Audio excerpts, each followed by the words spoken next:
et toutes, c'est Marie-Amélie de Nutrition et Bien-être. Alors j'espère que vous allez bien. Aujourd'hui on se retrouve pour une vidéo sur la résistance à l'insuline et le diabète de type 2.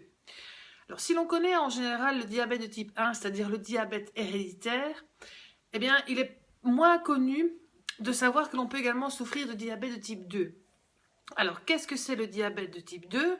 Donc c'est effectivement des taux de glucose dans le sang, donc de glycémie, qui sont anormalement élevés, mais qui adviennent non pas à la naissance, mais au cours de la vie, en général autour de 35-40 ans, où le corps n'arrive plus à produire, soit produire une insuline qui est efficace, donc pour effectivement faire passer les glucides dans la cellule, ou un pancréas qui est fatigué et qui ne produit plus assez d'insuline, ou encore une insuline qui ne reconnaît pas les récepteurs au niveau de la membrane de la cellule, puisque c'est une hormone qui fonctionne selon le système de clés et de serrure.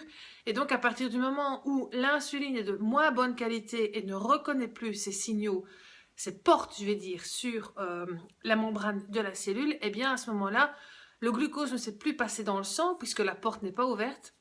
Et donc, ce taux de glucose, cette glycémie à jeun ou même au cours des repas, donc en post-prandial, augmente de façon déraisonnée, ce qui finit par finalement conduire à exactement le même type de traitement que le diabète de type 1, c'est-à-dire se piquer régulièrement à l'insuline en contrôlant également très régulièrement son taux de glucose dans le sang.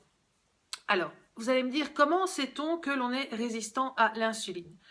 Eh bien, premièrement, il y a des signes, entre guillemets, extérieurs qui peuvent vous alerter en premier temps. C'est-à-dire que vous prenez du poids, vous n'arrivez peut-être plus à en perdre. Vous avez un amas de graisse ou le poids vraiment qui se situe au niveau de la sangle abdominale et qui fait donc penser à un syndrome métabolique. Vous avez dans la famille des personnes qui sont diabétiques, même à la limite diabète de type 1, mais ou au cours de leur vie sont devenues diabétiques.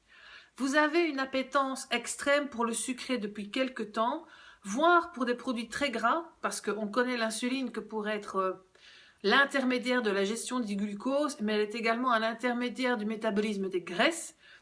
Et donc, vous pouvez vous retrouver également avec une très grande fatigue, avec en plus donc de cette prise de poids relativement inexpliquée et incontrôlée. Alors bien sûr, il y a d'autres types d'hormones qui rentrent dans la résistance à la perte de poids ou à la prise de poids, mais ici on va vraiment se focaliser sur l'insuline et la résistance à l'insuline.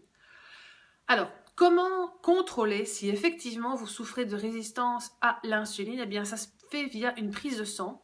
Alors en général, les médecins contrôlent la glycémie à jeun. Alors c'est très bien, seulement c'est qu'un indice infime de ce qui peut se passer parce que vous pouvez très bien commencer une résistance à l'insuline tout en ayant un taux de glycémie à jeun qui reste dans les normes. Donc, si vous suspectez effectivement une résistance à l'insuline qui s'installe, comment la tester? Eh bien, vous devez tester non seulement la glycémie à jeun, mais également l'insuline à jeun et deux index que l'on appelle les indices ou index OMA et QICI. OMA qui est plus lié à effectivement ce pouvoir de résistance à l'insuline et l'index QICI qui montre une moindre sensibilité de vos récepteurs cellulaires à l'insuline.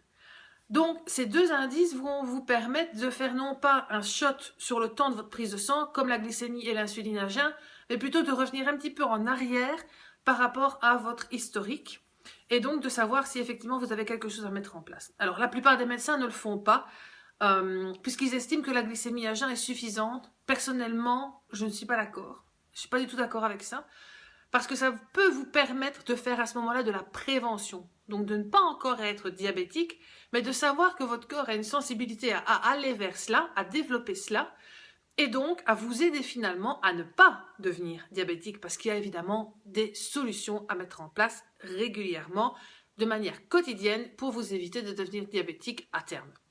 Alors une fois que vous avez vos analyses et qu'effectivement on vous montre qu'il y a une résistance à l'insuline, que faire? Eh bien, la première chose, ça va être de bouger plus. Un corps qui bouge régulièrement, Et pas forcément en faisant des sports extrêmes, mais vraiment en prenant le vélo, en faisant la natation, en marchant, bref, en faisant fonctionner vos muscles. Bien, pour que vos muscles fonctionnent, il faut qu'il y ait du glucose qui rentre effectivement dans les cellules musculaires, puisque c'est le premier carburant des différentes cellules, surtout muscles et cerveau. Et donc, à ce moment-là, vous allez aider la cellule à vraiment redemander l'ouverture de ces canaux et donc améliorer cette résistance à l'insuline au plus vous bougez. Deuxième chose, ce sera effectivement diminuer votre consommation de sucre. Alors là, ça peut être difficile et ça sera certainement difficile dans un premier temps, mais on y arrive très bien. Donc, à ce moment-là, allez chercher sur Internet des tableaux qui vous donnent des index glycémiques. N'hésitez pas à aller revoir mes différentes vidéos sur les glucides à partir de ce moment-là aussi pour vous aider à vous y retrouver. Et choisissez de mettre dans votre assiette des aliments à index glycémique bas, c'est-à-dire viande, poisson, crustacés, donc toute la famille des protéines, les légumes verts principalement, mais également d'autres types de légumes. Là où on évitera de manger tous les jours, ce sont des légumes à index glycémique plus élevé, comme par exemple les poivrons, les oignons, les carottes surtout, donc les légumes avec un léger goût sucré finalement. Hein. Et de vraiment faire la part belle à cela. Au niveau des desserts, eh bien, préconisez plutôt un fruit plutôt que des desserts qui sont industriels ou des desserts, je veux dire, genre biscuits, cakes, gâteaux, etc. Utilisez également dans vos compotes éventuellement ou dans vos boissons chaudes, dans vos flocons d'avoine pour petit déjeuner. Aidez-vous de, par exemple, de la cannelle. La cannelle permet d'augmenter la sensibilité des cellules à l'insuline, mais également de stabiliser votre glycémie au cours de la journée. Une autre piste est également de changer votre petit déjeuner et de passer d'un petit déjeuner sucré à un petit déjeuner donc salé à base protéinée, qui va donc vous permettre de diminuer votre apport de glucides au cours donc des repas et surtout le matin et de stabiliser votre et de stabiliser votre glycémie tout au long de la journée. Alors, ce que vous pouvez également faire pour augmenter cette résistance à l'insuline ou voir, et là c'est plus au niveau de la glycémie, stabiliser vos envies de sucre et stabiliser votre glycémie, c'est prendre des compléments de chrome ou de favoriser justement des aliments qui contiennent naturellement du chrome pour pouvoir stabiliser cette glycémie à jeun. Donc là, en utilisant le chrome, la cannelle, vous agissez pour le chrome sur votre glycémie, pour la cannelle vraiment sur la résistance à l'insuline. N'hésitez pas également à boire beaucoup d'eau, puisque ça va vous aider à éliminer progressivement les toxines et permettre aussi à vos cellules de bien fonctionner en termes de production d'énergie. N'hésitez pas également à boire des thés, donc des thés verts qui vont vous permettre, si vous ne les sucrez pas et si vous les utilisez afin de manger plus de cannelle, parce que la cannelle effectivement c'est quelque chose qui a un fort goût, qui est assez puissant et il faut pouvoir s'y habituer régulièrement et progressivement. Eh bien, vous pouvez mettre un peu de cannelle dans votre thé ou dans une boisson chaude. Ça aide également à faire, entre guillemets, passer le goût de la cannelle, mais à vous apporter tous ces bienfaits. Alors, maintenant, si en mettant en place tous ces différents éléments, donc manger plus de légumes verts, avoir plus d'activité physique, boire un peu plus d'eau, utiliser de la cannelle et du chrome, si malgré tout vous ne parvenez pas à